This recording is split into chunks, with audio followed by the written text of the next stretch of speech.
Seccional São Paulo, da Ordem dos Advogados do Brasil, por sua Comissão de Direito Aduaneiro, tem a honra de apresentar o webinar Supervalorização e Subfaturamento no Direito Aduaneiro.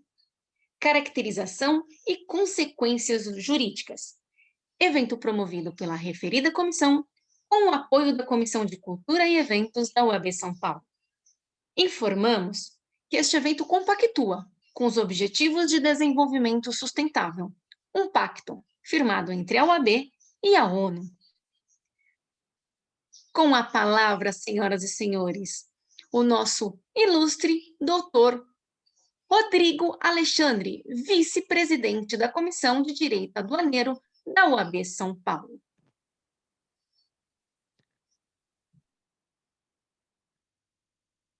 Boa noite a todos. É um grande prazer dividir a tela com o Dr. Solon. Esse evento realmente é sobre um tema de grande impacto hoje, principalmente no direito aduaneiro. Primeiramente, os agradecimentos, né? Agradeço o espaço da OAB para a realização desse evento. O webinar, como a Daniela trouxe, ele vai abordar um tema de grande relevância hoje, que é a subvaloração e subfaturamento no direito aduaneiro, características e consequências jurídicas.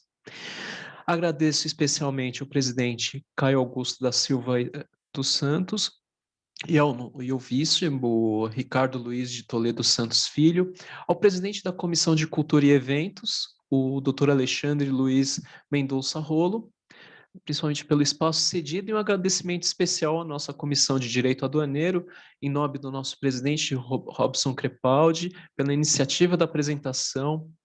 O Dr. Robson, ele atua na Casa Civil da Presidência e adiantou desculpas pela ausência no evento, mas ele, ao longo do evento, ele vai tentar ingressar e acompanhar aqui conosco. Sobre o tema, vale destacar algumas questões interessantes dessa controvérsia.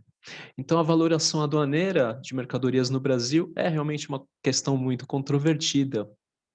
E por esse motivo, são comuns autuações por parte de autoridades aduaneiras em relação ao preço das mercadorias importadas. Sendo comum também a verificação da confusão entre os institutos de subvaloração e subfaturamento, e que muitas vezes acaba por tornar insubsistente alguns autos de infração, principalmente aqueles julgados pelo CARF. Por tal motivo, esse webinar busca debater esses temas de maneira a explicitar as principais controvérsias da subvaloração e subfaturamento nas importações no Brasil.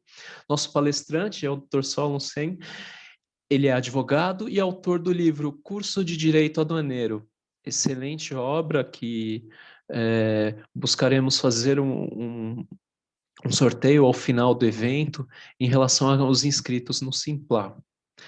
Nossa dinâmica de apresentação contará com a exposição do nosso palestrante. O nosso evento ele perdurará até às 9 horas, então convido a todos para fazer perguntas, questionamentos, comentários em relação ao objeto da nossa apresentação. Qualquer dúvidas, então, coloque no Q&A, que é ao final aqui da sua barra da apresentação, é possível fazer essa interação conosco. Então, fique à vontade para enviar questões. Caso tenha problemas técnicos, como a Daniela comentou, pode entrar em contato com o pessoal da OAB para esse suporte. Então, vou fazer aqui, eu passo a palavra para o Dr. Solon para o início da exposição e eu agradeço a sua presença aqui hoje. Doutor Rodrigo, em primeiro lugar, eu gostaria de agradecer pelo convite, né? Agradeço também ao Dr. Robson, Dr. Marcos Rossi. Para mim é uma satisfação muito grande estar aqui nessa comissão, compartilhando algumas reflexões de ordem técnica com os colegas, especialmente em relação a esse tema da subvaloração e subfaturamento, que é um tema que eu venho estudando já há algum tempo, um tema que eu enfrentei num primeiro momento, quando eu era conselheiro no CAF, e desde então venho trabalhando, enfim, acompanhando a evolução da matéria na jurisprudência, a evolução da matéria na doutrina, a pouca doutrina que escreve sobre isso, diga-se de passagem. E ressalto que o tema é bastante importante, sobretudo porque, acompanhando os procedimentos fiscais da Receita Federal, eu tenho visto que a Receita tem intensificado a fiscalização da base de cálculo dos tributos aduaneiros. E cada vez mais os operadores jurídicos da nossa área, da área aduaneira tributária, enfim, tem uma certa correlação, vão ter que enfrentar seguramente. Então, eu vou partilhar essas reflexões aqui com vocês. Fiz uma breve apresentação, não tão breve quanto eu gostaria de ser mais breve, mas o problema é que esse tema, doutor Rodrigo, ele é um tema que eu realmente gosto, né? E tenho dificuldade, até pela complexidade e todas as questões que ele levanta, em reduzir. Sempre fico com aquela sensação de que eu estou cortando algo absolutamente irrelevante, né? Mas, enfim, em meio a todas essas dificuldades, vamos avançar e tentar enfrentar aqui o assunto, né? Bom, eu não sei se todos visualizam aqui a tela que eu estou compartilhando. Eu creio que sim, né, doutor Rodrigues? Poderia me ajudar?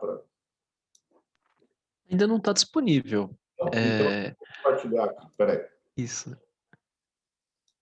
Agora foi, né? Excelente. Branco, né? Sim. Mas só por enquanto. Já vamos dar cor a essa tela. Bom, subvaloração e subfaturamento, né? Antes de mais nada, é claro que quando a gente vai falar desse assunto, a gente tenta descobrir qual é o nível de conhecimento prévio que as pessoas têm acerca dessa matéria para saber a intensidade, a profundidade com que a gente vai começar. Mas, assim, numa linha geral, nós podemos dizer que essa discussão de subfaturamento e subvaloração envolve uma diferenciação entre operações lícitas e ilícitas. Já vamos aprofundar isso melhor adiante. Espera que eu... Aí.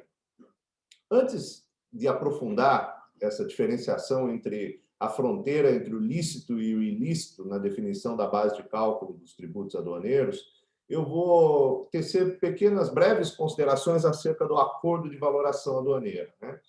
A base de cálculo do imposto de importação é o valor aduaneiro da mercadoria. E esse valor aduaneiro, por sua vez, como todos sabemos, ele é determinado segundo critérios ou métodos de valoração definidos num acordo internacional, que é chamado de Acordo de Valoração Aduaneira, que foi incorporado ao direito brasileiro por meio do Decreto Legislativo 30 de 94, promulgado pelo Decreto 1355 de 94. E esse acordo, ele define um critério base de valoração, que é o chamado método do valor da transação. Esse método do valor da transação, que eu costumo chamar de método do valor declarado, né, segundo a Organização Mundial do Comércio, ele é adotado em mais de 90% das operações no mundo.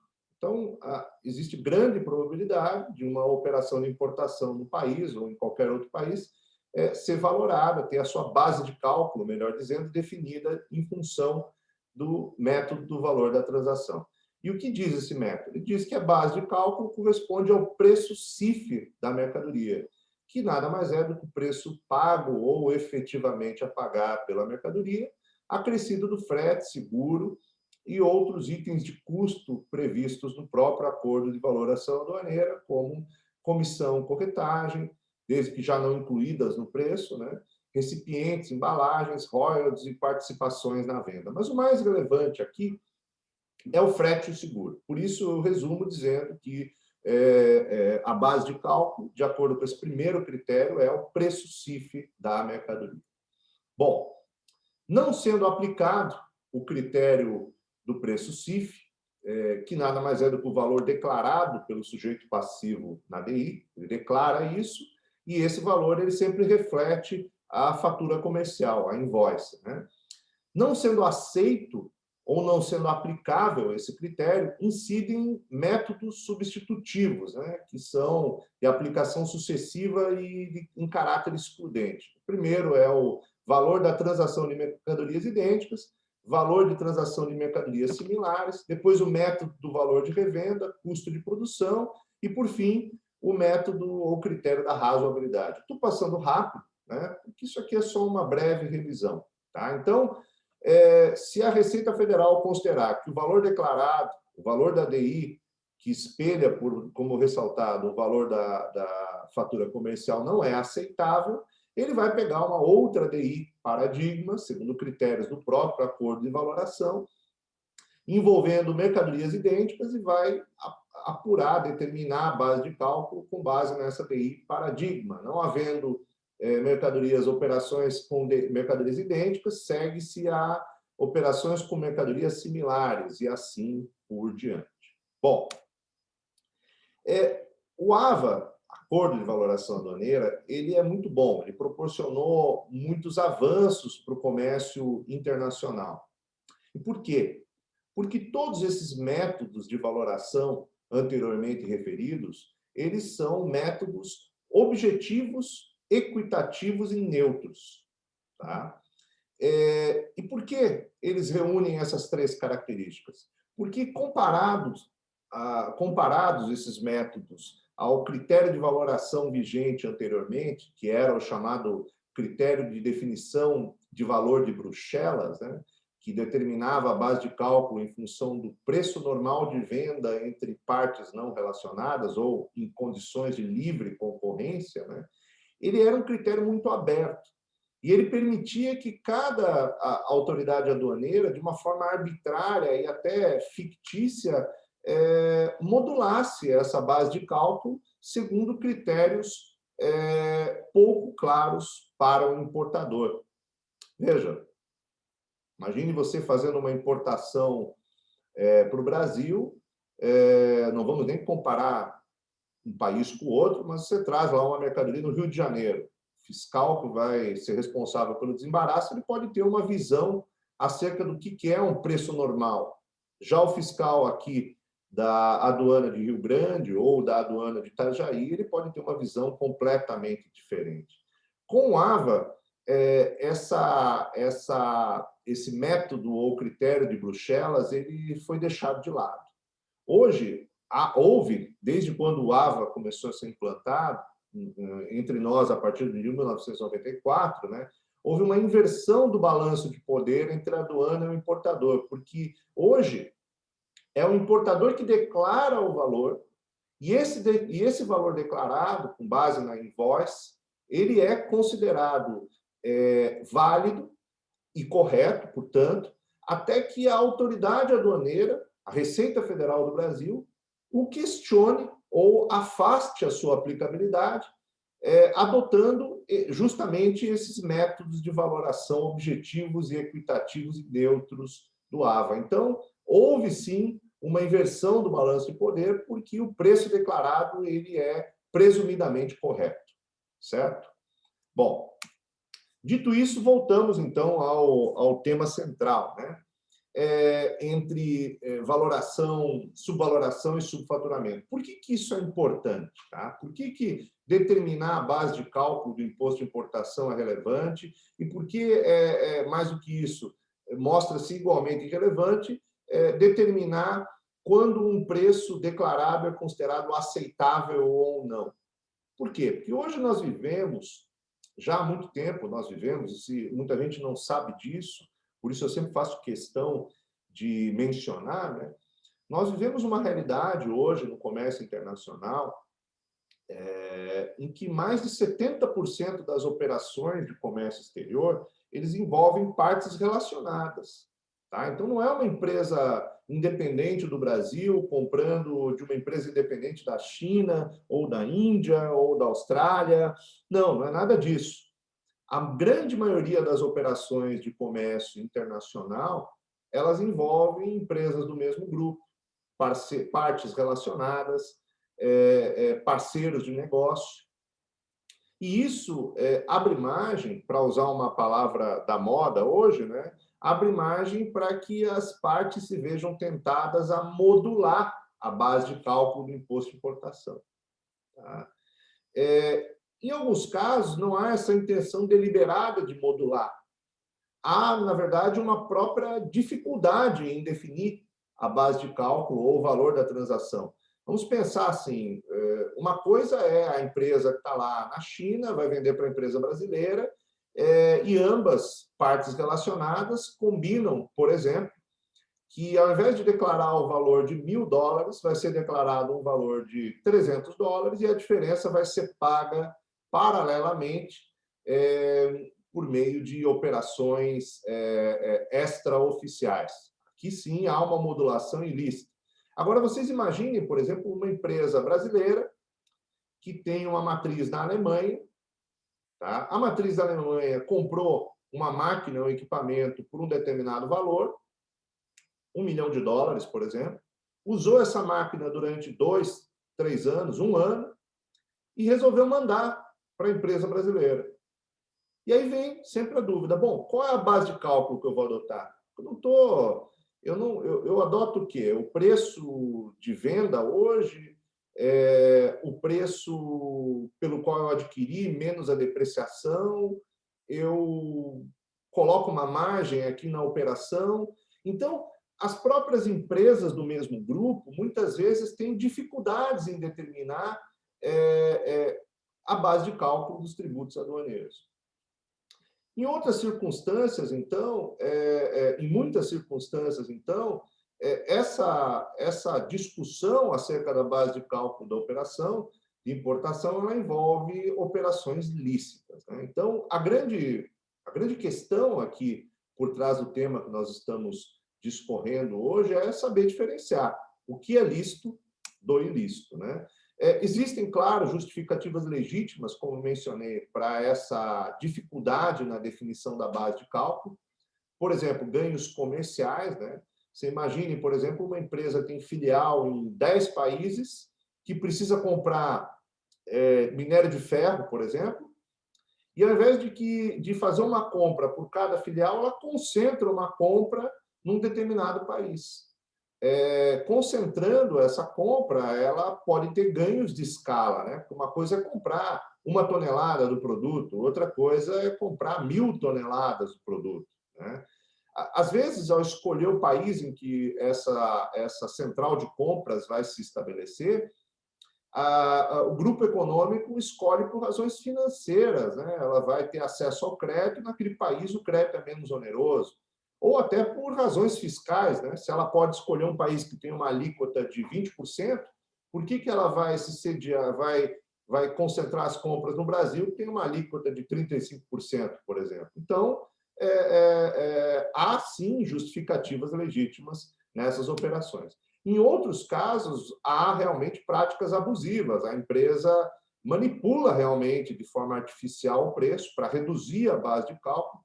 Teve um caso muito falado já no passado de uma grande empresa que vendia roupas, produtos de luxo em São Paulo, que não precisa nem mencionar, que você já deve imaginar, em que ela foi acusada da prática de manipulação artificial de preços, e isso gerou uma grande repercussão.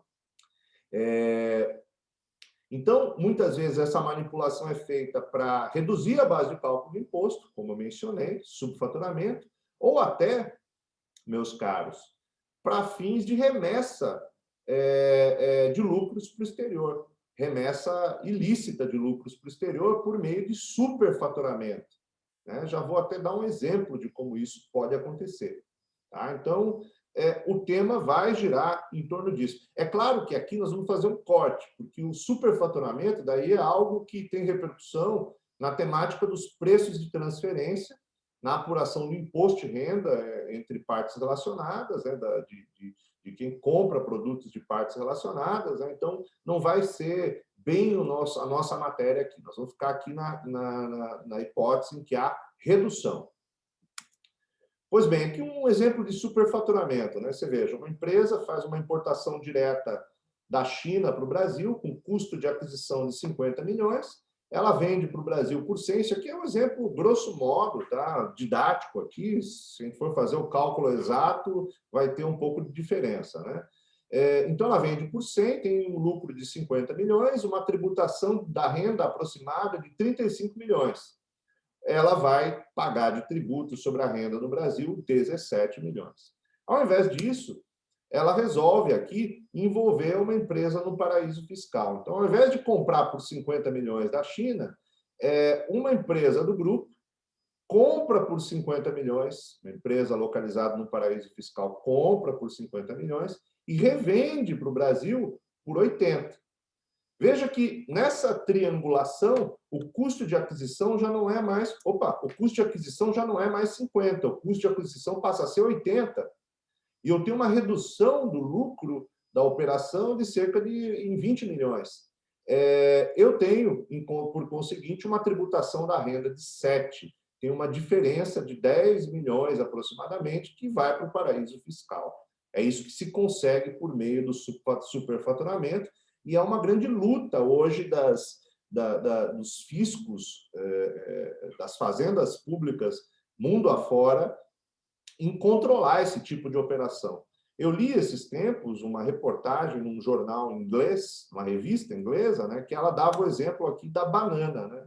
Ela diz que para cada banana que era vendida aqui por 1 libra no Reino Unido, né, você tinha que 39 ficavam com 40 aproximadamente com o país de venda, o restante, essa pequena parte, com o país de produção, e o restante aqui eram custos diluídos em paraísos fiscais. Então, você tinha lá o custo de distribuição, que era de uma empresa nas Bermudas, de administração nas Ilhas Jersey, uso da marca da banana na Irlanda, na Ilha de Man, seguro, serviços financeiros em Luxemburgo e comissão de compra aqui nas Ilhas Caimã.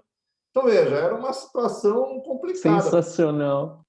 Mais da metade da banana ficava nas offshores. E aqui você tinha de 1 libra, 1 penny era tributado no país de venda, e aqui 1 penny era declarado no país de produção. Então, você tem toda essa discussão. Mas, como eu disse, é uma matéria lá para vocês tratarem em questão de imposto de renda, que tem uma correlação. Eu até trato disso no meu livro, né? Para não ficar incompleto, já que eu menciono, eu acabo tratando, mas hoje nós não vamos ver isso aqui. Então, só estou mencionando para que vocês vejam a amplitude da matéria. E há também, e aí sim, é um assunto da aduana, um assunto que nós vamos tratar, o subfaturamento, né? Então, você tem lá uma invoice original de 100 mil, que é o valor real. Essa invoice ela é ocultada do conhecimento da Receita Federal. Apresenta-se uma invoice falsa de 10 mil dólares, veja a redução, e é feito um pagamento por fora de 90 mil. Olha só o quanto se reduz a base de cálculo dos tributos aduaneiros. Tá? Isso aqui, o grande problema é que esse tipo de operação não é feito só para sonegar, né? Em muitos países, nos Estados Unidos, por exemplo, foi identificado um esquema fraudulento de lavagem de dinheiro, de drogas, né, chamado Toy for Drugs BMPE Scam. Tá? Envolvia a venda de bonecos importados do México, em Los Angeles. Se vocês digitarem aqui essa frase no Google, vocês vão ter acesso a todo o descritivo desse tipo de operação. E segundo um estudo do Congresso americano, né, que cita o Departamento de Tesouro americano, né, eles dizem que essas operações de lavagem de dinheiro em comércio exterior por meio do subfaturamento, elas são tão difíceis de ser identificadas que são consideradas considerada essa forma a forma mais perniciosa e desafiadora pelo Departamento do Tesouro americano. E veja que esse tipo de operação ele foi feito desde a década de 80 nos Estados Unidos, e demorou muitos anos para se identificar e se descobrir. Tá? Então, só para vocês mencionarem, que vocês terem ciência, então, de que nem tudo é bonito envolvendo subvaloração e subfaturamento, e saberem também que a nossa Receita Federal, a aduana brasileira, quando fiscaliza isso, ela está atrás desse tipo de fraude. Tá? É importante saber, ter essa noção, principalmente quem vai julgar essa matéria, né? Eu sempre reitero isso quando tenho oportunidade de falar para conselheiros do CARF, para magistrados, enfim, que esse regime jurídico sancionatório gravoso ele não é para aplicar para quem comete preterições de formalidades aduaneiras, né? Isso aqui é para penalizar operações sérias de lavagem de dinheiro, operações sérias de diluição de lucro, né? Então não é algo que pode ser aplicado e interpretado de forma leviana. Pois bem, então veja, aqui a gente já começa a avançar mais para saber justamente qual é a diferenciação entre um e outro, né? Bom, os métodos de valoração que eu mencionei no início, que são previstos no AVA, né, eles foram concebidos para fins de definição de base de cálculo de operações lícitas. Tá? O próprio acordo de valoração aduaneira, e há, inclusive, uma opinião consultiva 10.1 do Comitê Técnico de Valoração Aduaneira da OMA, que reforça isso, né? Eles ressaltam que a valoração aduaneira e todos os métodos de valoração eles têm como pressuposto essencial a ausência de fraude. Tá? Ou seja, parte-se da premissa de que aquele valor declarado, que os documentos que são analisados pela Receita Federal, eles são verdadeiros e fidedignos. Se, eventualmente, há uma fraude comprovada de valor, ou seja, aquela situação em que a operação envolveu $100 mil, mas se apresentou uma fatura falsa no valor de 10, aí os métodos de valoração do acordo, que nós acabamos de mencionar lá no início, né, eles são totalmente afastados. E aí a base de cálculo dos tributos aduaneiros, ela vai ser definida, diz o Comitê Técnico na opinião consultiva 1001, de acordo com o que for previsto na lei local. E no Brasil, essas questões de fraude de valor, de subfaturamento, de manipulação do valor da base de cálculo com pagamento por fora e apresentação de faturas falsificadas, eles são regulados pela medida provisória 2158 de 2001, artigo 88, que depois nós vamos ver o que ela prevê. Bom, veja, o método do valor da transação, como eu mencionei, ele pressupõe a ausência de fraude. Mas aqui, meus caros, é muito importante ter em mente que nós estamos falando de fraude comprovada. Porque se a autoridade aduaneira ela não consegue comprovar a fraude e ela tem apenas dúvidas ou suspeitas de fraude, mas não uma prova inequívoca, aí ele continua aplicando o acordo de valoração aduaneira. Isso aqui é algo que nem todos se dão conta, tá? Porque o acordo de valoração aduaneira, quando se tem dúvidas sobre a veracidade, ele prevê que afasta-se o valor da transação, o valor declarado, ele é considerado, portanto, inaceitável, e aí a fiscalização vai aplicar um dos métodos substitutivos que eu mencionei. Então, veja, quando há dúvidas sobre a veracidade da fatura? Quando, por exemplo, a fiscalização se depara com uma empresa que está trazendo uma determinada mercadoria por um preço muito baixo. Ela, às vezes, pede até um laudo, a fiscalização aduaneira vai lá e pede um laudo para uma entidade e constata que o valor daquela mercadoria é até inferior ao custo de produção. Veja, existe realmente uma dúvida de que aquilo é falso, de que aquilo não corresponde ao valor transacionado. Mas a autoridade aduaneira, só com base nessa informação, só com base nesse laudo, ela não consegue ter certeza, ela não tem provas de que foi feito um pagamento em paralelo por fora. ela sabe que a compra se deu abaixo de custo. Ok. Mas até aqui ela só tem dúvidas. Então, o que ela tem que fazer? Ela vai simplesmente desconsiderar aquele valor que foi declarado, desconsiderar aquele valor que espelha a invoice, que é declarado na DI, e vai apurar a base de cálculo de acordo com um dos métodos substitutivos, que normalmente envolve o método do valor de mercadorias idênticas, ou, não havendo mercadorias idênticas, método do valor de mercadorias similares, e assim por diante. E aí vai exigir a diferença do crédito tributário, claro, com base na multa de ofício de 75%. Aqui não cabe a multa de 150%, porque a multa de 150%, a multa qualificada, de ofício qualificada, ela também pressupõe a prova de falsidade, né? Da falsidade, o dolo específico. E se aqui não há certeza de que aquela fatura é inverídica, né? Obviamente a multa ela não pode ser elevada ao patamar de 150%. Então, aqui fica-se apenas com a multa de 75%. É assim que se procede quando se está diante de uma situação de dúvidas, de suspeita, inclusive suspeitas bem substanciais, assentadas em laudos. Bom, já no subfaturamento é bem diferente.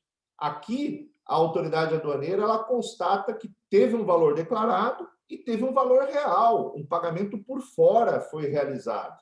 Ou, eventualmente, ela não consegue provar que houve um pagamento real por fora, mas ela mostra que a fatura comercial, a invoice apresentada, ela é materialmente falsa. Então, há aqui uma falsidade material da fatura. E aqui, nesses casos, como é que se apura a base de cálculo? Bom, se a autoridade aduaneira sabe qual foi o valor real, soube, por exemplo, que, apesar de declarado um valor aduaneiro de 10, foi pago por fora um valor adicional de 80, ela sabe que o valor real é 90. Então, ela vai apurar a base de cálculo com base nessa diferença.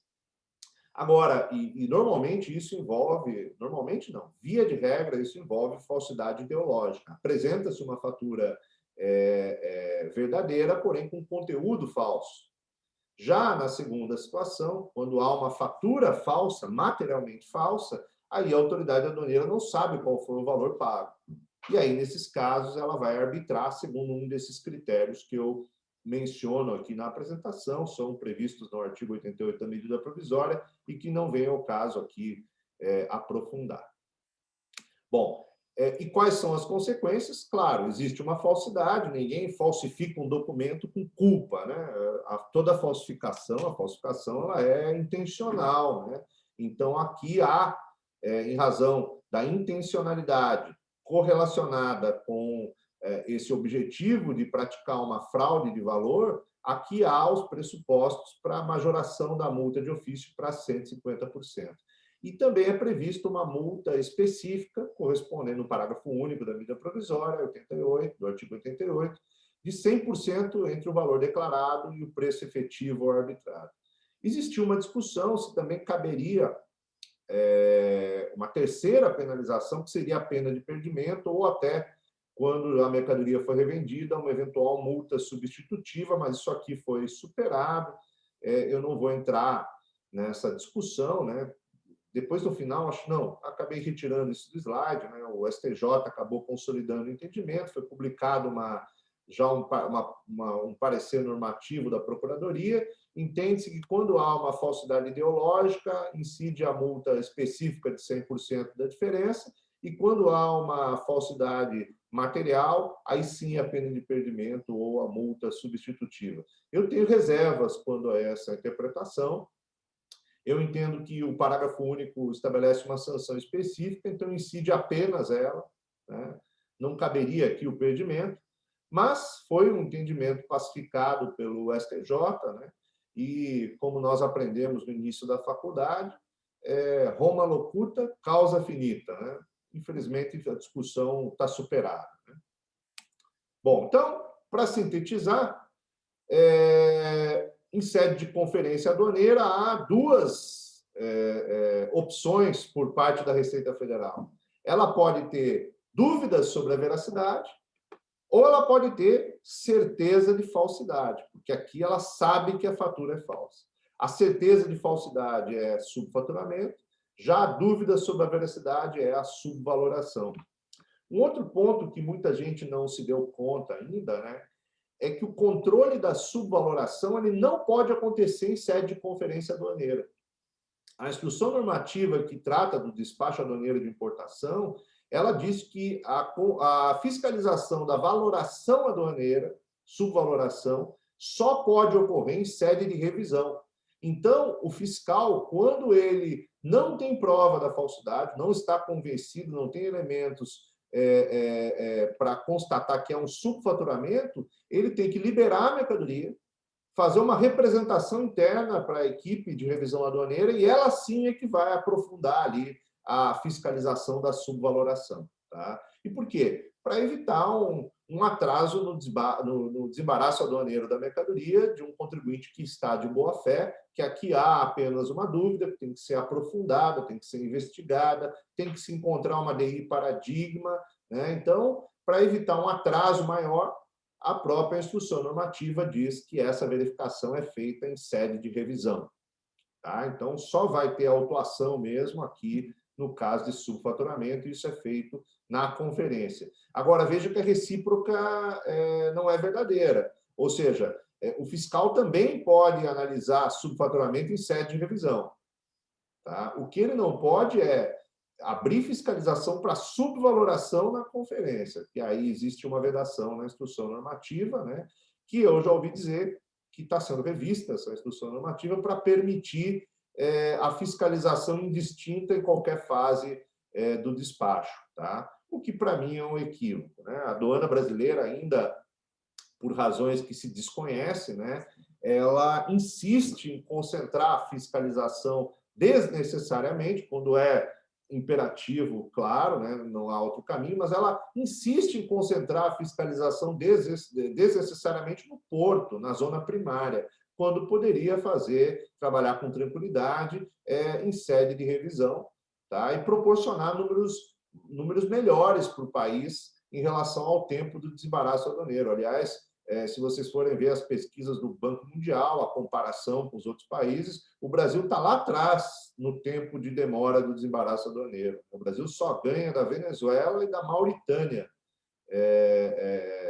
no mundo. Tá? Perde para todos os demais de longe. Existe também um estudo da CNI, que aí analisa o desembaraço aduaneiro na exportação, que no Brasil se demora cerca de 24 horas só com a gestão documental, ao passo que no México isso é feito em menos de 3 horas. Só essa diferença de tempo entre o Brasil e o México representa um custo de mais de $1 bilhão para os exportadores brasileiros. Então, por isso que eu interpreto que aqui é um equívoco. Se realmente for alterada essa instrução, há um equívoco, porque vai trazer tudo para a zona primária, quando o correto, o tecnicamente recomendável, por quem estuda as melhores técnicas de fiscalização, é passar isso para a fase seguinte, né? O que os americanos chamam de post-release control. Né?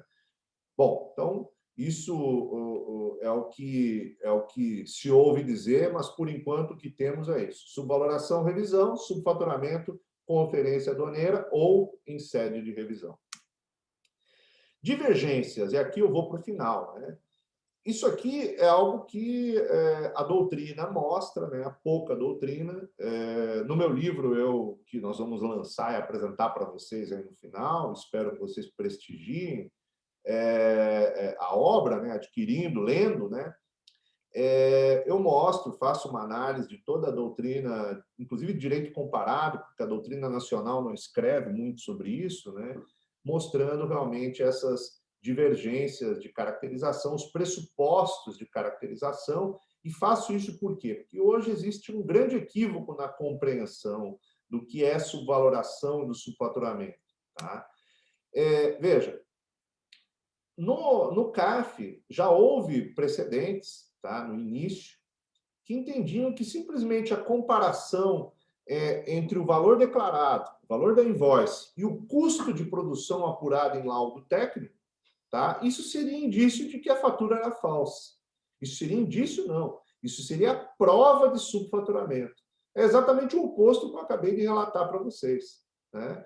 E veja, é um absurdo, né? Um absurdo para começar pela imparcialidade de quem faz o laudo, né? O fiscal chega lá, vem uma mercadoria, um produto importado é um têxtil, e aí o fiscal pede que a Associação Brasileira da Indústria Têxtil e Confecção faça o laudo para saber se o preço que está sendo pago pelo têxtil que vem da China, ele está dentro do custo de mercado ou não. A Associação Brasileira de Indústria Têxtil, ela quer ver o produtor chinês muito longe, né? Então, é evidente que não é um laudo confiável. E mesmo que fosse, né, o fato daquela mercadoria estar vindo abaixo do preço de custo não significa que houve um pagamento paralelo. Pode ser que o exportador chinês esteja praticando um dumping, que é um ilícito, claro, mas é um ilícito que está sujeito a uma outra legislação, a um devido processo legal específico, né?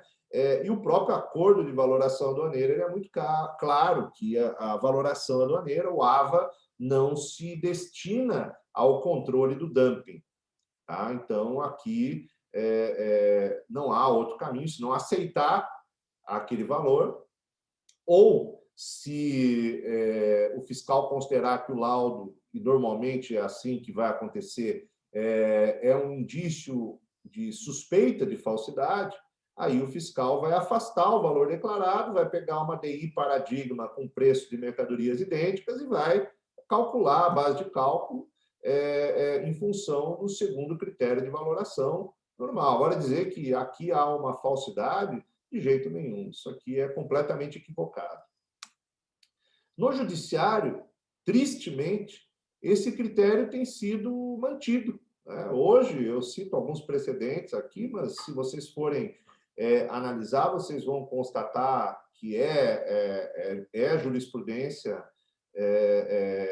nos tribunais, que importação abaixo de custo, comparado com laudo de estimativa, ou até preço declarado comparado com operações de produtos similares, né, é prova de falsidade da fatura, falsidade ideológica. Isso é um grande equívoco. Eu critico isso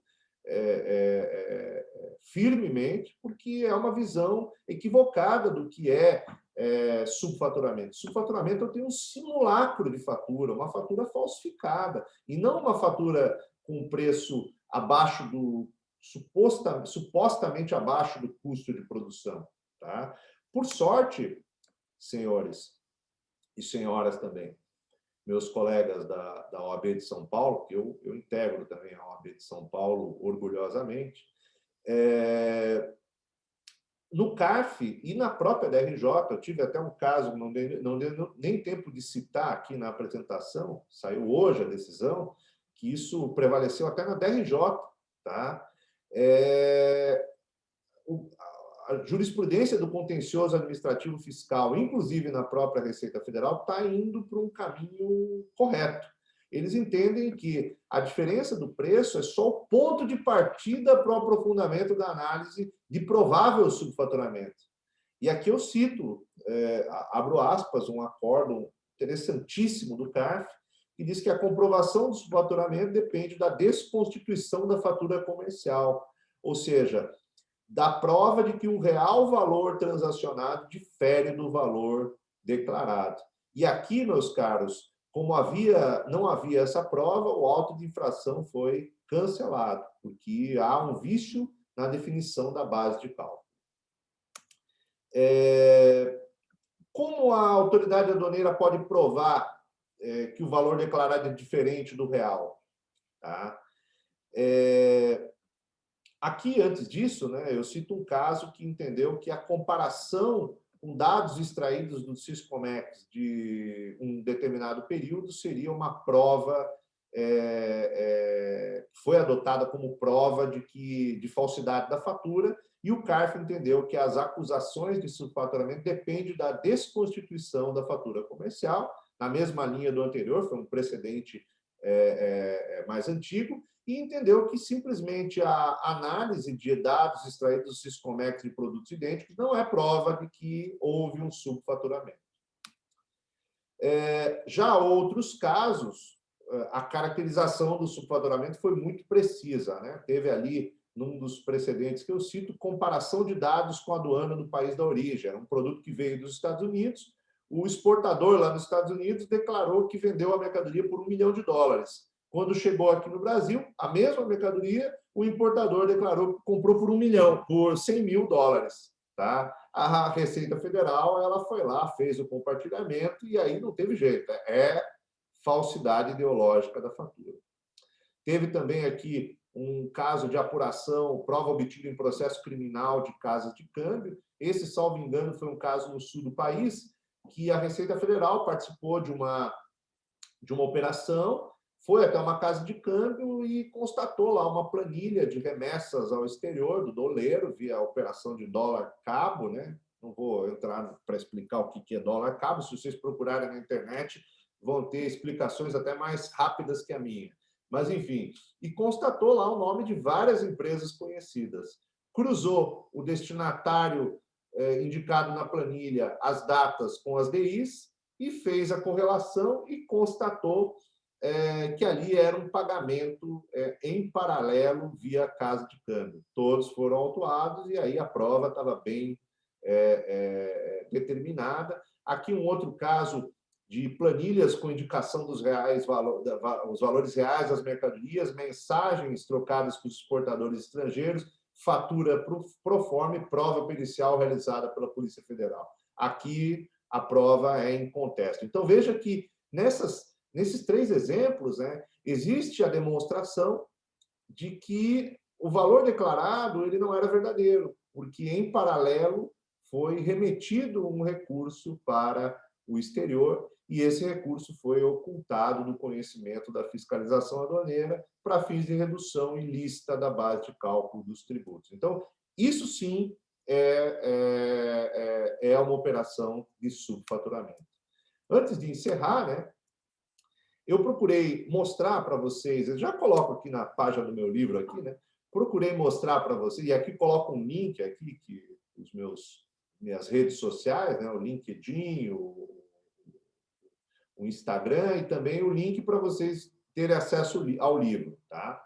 Bom, vejam que, em que pese essa jurisprudência desfavorável no judiciário, né, no CARF está realmente bem consolidado o que é subfaturamento. E espera-se, assim como aconteceu em muitas outras matérias e como acontece em muitas outras matérias, como, por exemplo, a discussão de insumos do PIS e COFINS, né, espera-se que essa boa jurisprudência do CARF ela migre para o judiciário e o judiciário acabe hoje realmente entendendo o que é subfaturamento e desconstituindo esses autos de infração feitos com base em laudo de custos, comparação de preços. Tá? Do ponto de vista pragmático, o que eu recomendo para vocês que trabalham com isso é que façam a impugnação administrativa, levem para a DRJ e levem para o CARF, porque hoje vocês têm grande chance já de ganhar o processo na própria DRJ. Se vocês levarem para o judiciário, vocês vão perder. Tá? Eu tive aqui 2 situações. Um parceiro comercial do meu cliente entrou no judiciário, não ganhou, e esse que eu acabei de receber o resultado hoje, a DRJ acabou julgando improcedente o auto de infração e procedente a impugnação. Então, aqui o caminho realmente é a esfera administrativa. Infelizmente, é claro que com a súmula, com o entendimento fixado recentemente, o ano passado, pelo STF, enquanto durar essa discussão, se você quiser, se o seu cliente quiser dispor da mercadoria, ele vai ter que prestar uma garantia ou pagar o valor do crédito tributário. Tá? O judiciário ainda não faz essa diferenciação, muito embora eu entendo que, enquanto há recurso administrativo, a súmula, o entendimento da tese fixada pelo STF não é aplicável, mas hoje, em termos práticos, enquanto durar a discussão, o contribuinte vai ter que pagar, ou depositar, ou garantir, para depois recuperar o valor. Então, doutor Rodrigo, com isso, eu espero não ter me estendido, foi praticamente 1 hora, né? E fico à disposição, agradeço mais uma vez o Excelente. espaço, fico à disposição para trocarmos experiências, conversarmos um pouco mais sobre esse assunto. Temos algumas perguntas, professor. E eu mesmo fiquei muito interessado, não só pela apresentação daquele gráfico dos paraísos fiscais da banana, que é sensacional, é extremamente elucidativo o que nós estamos falando, né? Mas no começo da apresentação nós comentamos sobre aquela operação da Polícia Federal,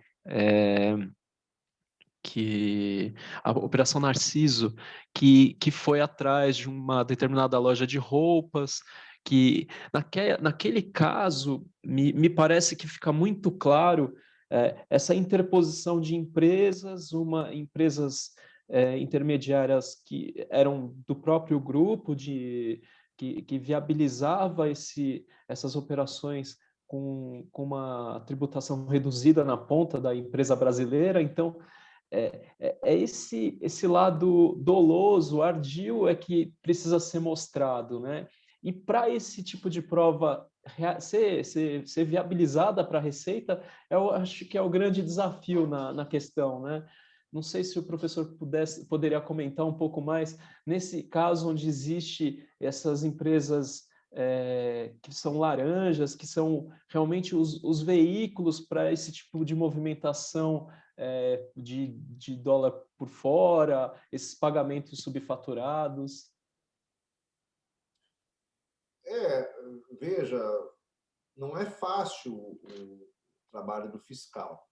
Tá? Não é fácil porque nós sabemos que identificar um pagamento por fora, né, ele pressupõe um aprofundamento da fiscalização. Tá? É por isso que tem muito auto de infração caindo. Tem muito auto de infração no CARF, principalmente, e já na DRJ. Agora, isso também é fruto daquilo que eu mencionei durante a apresentação, que é a insistência ainda de alguns fiscais da Receita de querer analisar uma situação como essa em sede de conferência aduaneira. Não é possível. Como é que eu vou saber se houve um pagamento em paralelo? É muito complicado. Se você for analisar aqueles casos que não caíram, e eu cito 3, né, na nossa apresentação, que desde já eu disponibilizo, depois eu posso mandar aí para os colegas, quem quiser ter acesso, né? Foram casos em que a Receita constatou a fraude em revisão aduaneira. Então,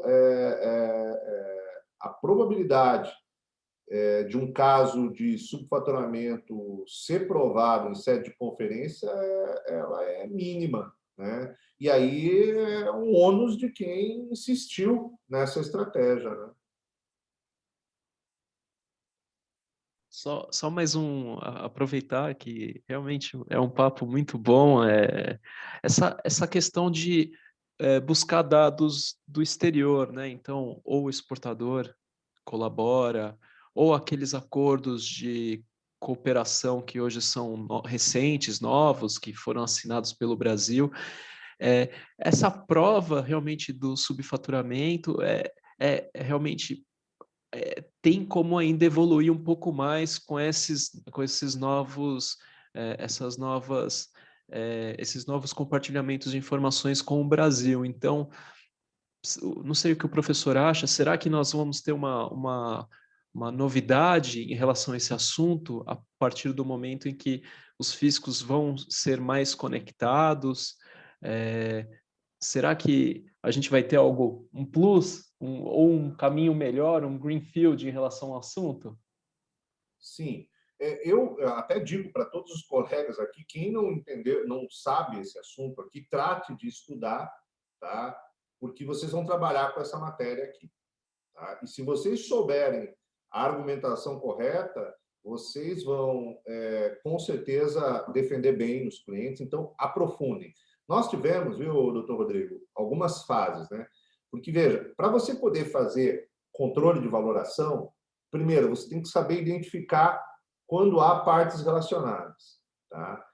Aqui no Brasil, havia o uso, durante muito tempo, e ainda há, em menor medida, o uso de laranjas em operações de comércio exterior.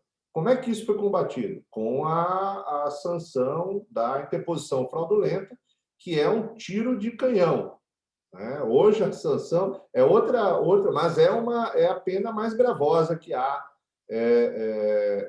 no direito brasileiro, pena administrativa, né? E às vezes pega até quem não praticou a interposição fraudulenta. Às vezes não, muitas vezes, né? Mas ela é realmente um tiro do canhão, aquele que dá efeitos catastróficos, não só no alvo, mas nas adjacências, né? Com isso, o importador começou a ficar com medo de usar a laranja. Então, a Receita conseguiu colocar o pessoal na linha. Depois tinha a questão da classificação fiscal, né? Que, veja, até depois não, em paralelo, né? Como é que eu vou comparar uma DI com outra se a pessoa vai lá e usa uma classificação fiscal indevida? Eu não tenho como saber se o produto é idêntico ou similar, porque o primeiro ponto, não que a classificação, mesma classificação, seja prova de identidade, mas ele é o link. Tá? Então, se eu não tenho tecnicidade na classificação fiscal, eu tenho uma precariedade na comparação.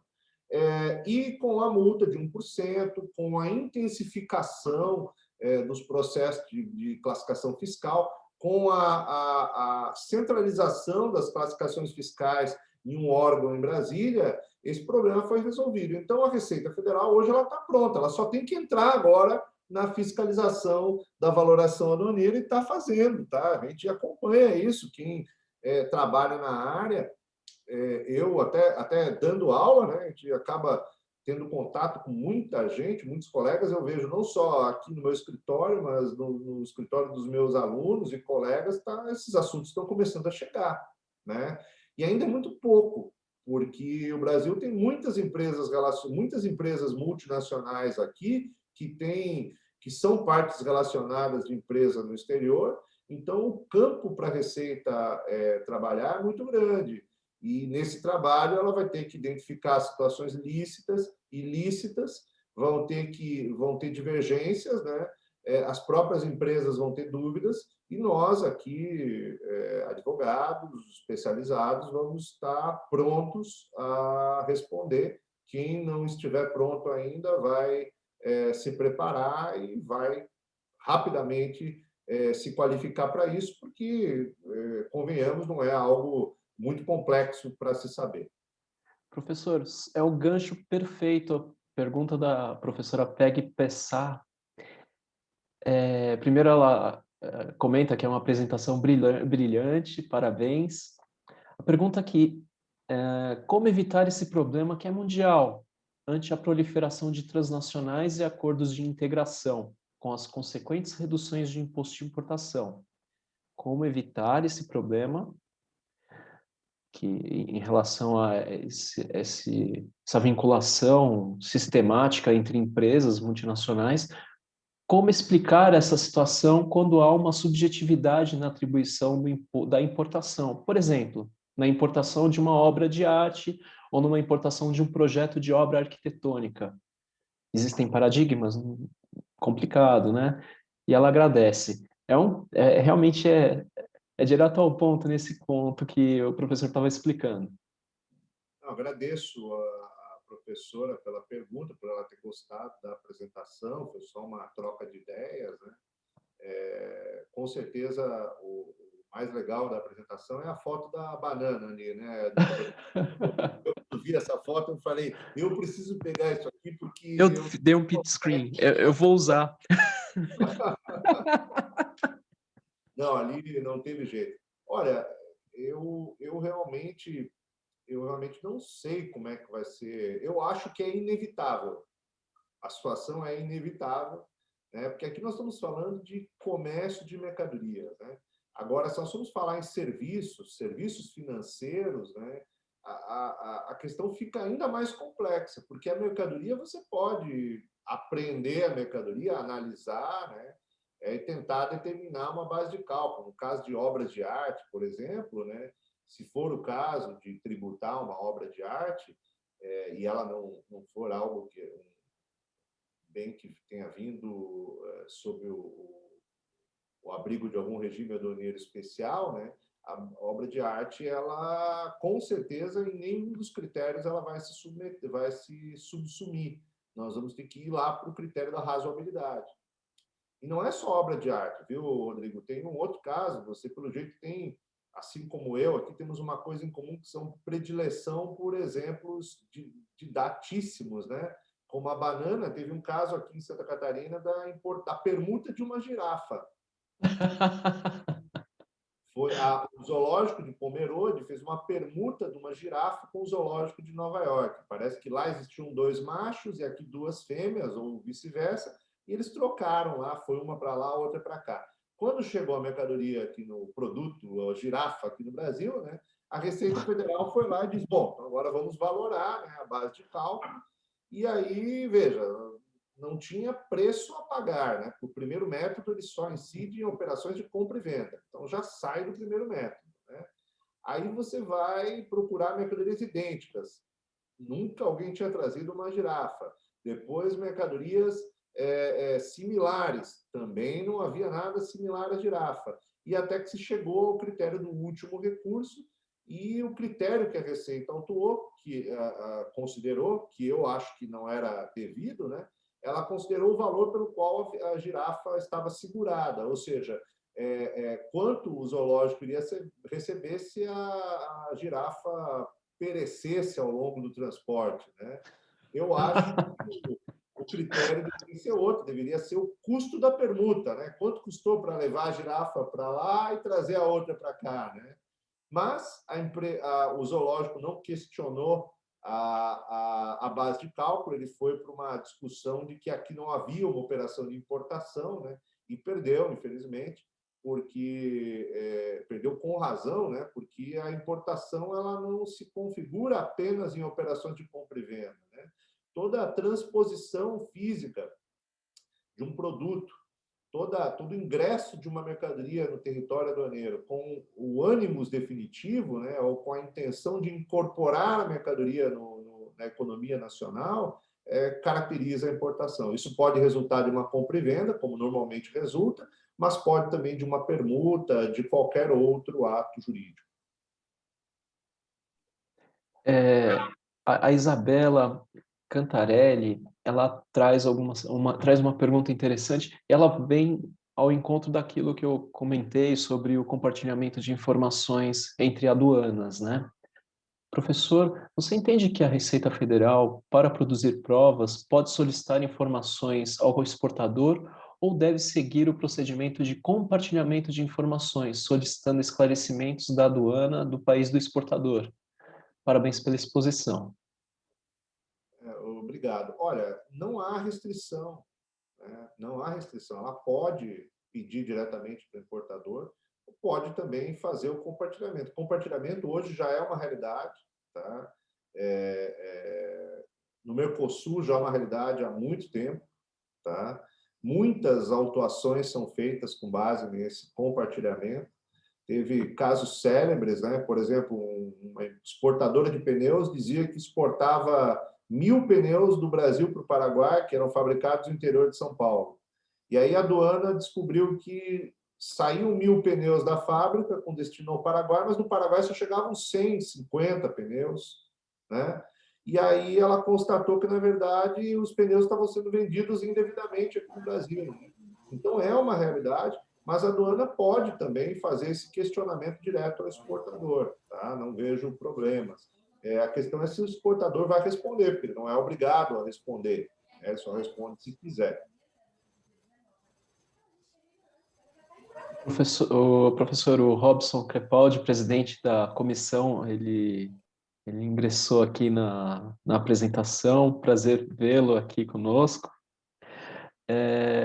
Só mais uma questão aqui em relação ao superfaturamento e subfaturamento, né? É curioso, eu tive o prazer de adquirir um dos exemplares do livro e é um tema que para mim é muito caro, é interessantíssimo. Como é que nós podemos conviver com um preço de transferência, onde existe um ajuste de preço para aumentar, e ao mesmo tempo existe uma discussão sobre o outro preço da valoração aduaneira? Quer dizer, o empresário ele tem que conviver com dois preços do seu produto. Conta um pouquinho para a gente, professor. Essa é uma discussão, né? Já há até uma opinião consultiva lá do Comitê de Valoração. Não foi traduzida quando eu escrevi o livro, eu fiz uma tradução livre ali, né? É possível ter, sim, como eu diria, assim, essa confluência entre os temas de preço de transferência e subvaloração, tá? Mas no Brasil, elas têm que ser vistas, essa conjugação de temas, ela tem que ser vista com uma certa reticência, né? Porque, como você ressaltou, né, em matéria de imposto de renda, a tendência é aumentar o custo, né? Se jogar o custo para cima. E se nós formos exigir diferença de tributos aduaneiros com base nesses critérios de valoração de preço e transferência, aí, a meu ver, nós vamos estar violando uma regra base do acordo de valoração, que é a adoção de critérios fictícios, né? Porque nós sabemos que a legislação brasileira de preço e transferência, ela prevê margens fictas de lucro, né? E isso não é compatível com o acordo de valoração aduaneira. Agora, em outros países, na China, inclusive, salvo engano também no Canadá, já existe legislação que estabelece essa correlação de forma bastante clara. Professor, só um comentário. O Tribunal de Justiça da União Europeia ele teve um primeiro precedente sobre o assunto, e é curioso porque eles justificaram que era possível o ajuste para a valoração aduaneira e sustentaram que, uma vez o importador tendo um benefício fiscal lá na Irlanda e tal, e fez um pacto com eles para ter um ajuste flat no preço de transferência, eles consideraram aquilo como o valor efetivo da operação. E, assim, ainda é uma coisa muito novidade e tal, e eu acho que ainda falta um pouco de meditação, porque é meio perigoso se aproveitar um critério para o outro. Acho que são coisas totalmente diferentes. Sim. Eu tive notícias, viu, que teve uma autuação aqui no Brasil.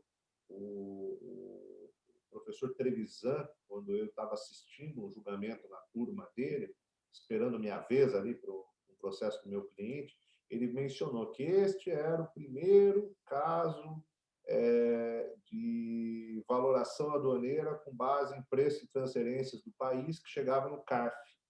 Porém, o processo foi convertido em diligência e eu não sei mais qual fim levou, e perdi o papel onde eu tinha anotado o número do processo para acompanhar. Mas da próxima vez que eu encontrar o professor Trevisan, eu vou tentar fazer uma espécie de interpretação autêntica, né, e perguntar para ele qual foi o fim desse processo.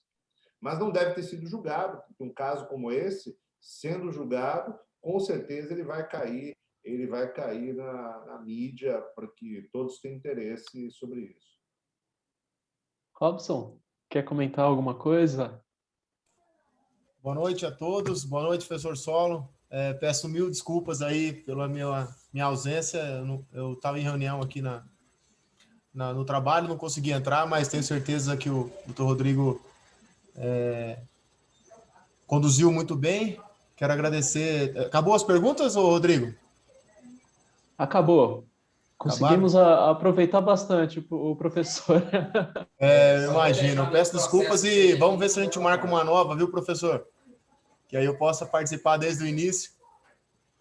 Com certeza, você não precisa pedir desculpas, porque foi por uma boa causa, né? E, ademais, não faltarão oportunidades. A gente agradece aqui em nome da Comissão de Direito Aduaneiro também. Não sei se o Rodrigo queria falar alguma coisa antes da gente finalizar. Eu acredito que é um tema realmente muito interessante. Aconselho a todos que façam, pelo menos, uma leitura, baixem o arquivo gratuito através do Kindle, dá uma olhada no livro, que realmente é muito sensacional, e você vai ter vários momentos em que você vai entender essa dialética entre as duas problemáticas, e eu acredito que a gente já está apto a encerrar o evento, Robson. Eu queria também comentar sobre isso, professor, que o teu livro chegou aqui para mim, mas infelizmente com a CPI correndo aqui em Brasília, a gente está atarefado, eu estou até agora aqui no trabalho também, né? Agora que a gente vai começar a trabalhar, na verdade. E aí, dizer que tão logo a gente se veja, eu quero uma dedicatória desse livro aí. Vamos ver se esse ano aí a gente consegue ainda fazer uma reunião presencial em São Paulo. Aí faço questão que o senhor esteja presente nela. E a Danila está me perguntando aqui, Rodrigo, se pode colocar o link para sorteio. Como é que vocês combinaram isso? Então, eu convido a todos a ingressar no link, ele está disponível aqui no chat, então clique, faça o preenchimento. A ideia é fazer o sorteio posteriormente ao evento, e a gente entra em contato com o Felizardo, a OAB faz a exposição, a indicação e o sorteio, tá, pessoal? Se vocês me permitem, só vou... Pois não, professor. Aqui, tá? E vou dizer brevemente qual foi o propósito desse livro, né? Eu escrevi outros livros também que foram minha dissertação de mestrado e tese de doutorado, né? Mas sempre escrevi assim, pensando nos meus professores. Bom, o que o professor Carrasa, o professor Paulo de Barros, o professor lá da graduação, o professor José Roberto Vieira, eu escrevia para eles. Esse foi o primeiro livro que eu escrevi para os meus alunos. E, em primeiro lugar, foi o objetivo, os alunos que estão começando, se especializando e não encontram uma bibliografia. Eu achei que, ao longo da minha trajetória profissional, essa experiência que eu tive no CARF, eu tinha algo a contribuir. Coloquei isso para os meus alunos e também para os colegas, né? Então, eu sigo aquela linha do professor Pontes Miranda, que diz que não existe conhecimento só teórico, nem só conhecimento prático, ou você conhece o objeto ou não o conhece, e eu tentei colocar a exposição teórica, mas voltado para aqueles problemas que ou eu vivenciei como advogado, ou como conselheiro, ou como quem trocou ideias com colegas e alunos, principalmente, né? Então, ele é realmente um instrumento de trabalho, ele, com certeza, vai ajudar para quem precisa fazer as defesas administrativas, aí, enfim, foi um livro escrito com muita dedicação, né? E é um livro especial. Então, eu fico muito feliz aqui com o espaço que a OAB e que a comissão, todos vocês, meus colegas, proporcionaram para eu expor sobre o tema e falar sobre esse livro aqui, que, como eu disse, é especial para mim. Obrigado. Nós que agradecemos, professor Solon. Essa casa do advogado de São Paulo e a nossa comissão estará sempre de braços abertos a receber o senhor também, tá? Bom, então, Rodrigo, é isso, né? O pessoal se inscreve pelo link, né, que já está no chat, e depois a OAB divulga, e a gente também vai socializar isso aí no nosso Instagram, Facebook e no nosso grupo lá também. Perfeito, combinado, e todos cruzados para o sorteio. É isso aí, gente. Muito obrigado e esperamos vocês no próximo evento ainda esse mês aqui. Muito obrigado, professor, mais uma vez. Obrigado, boa noite, um abraço. Um abraço. Até mais, pessoal. Obrigado.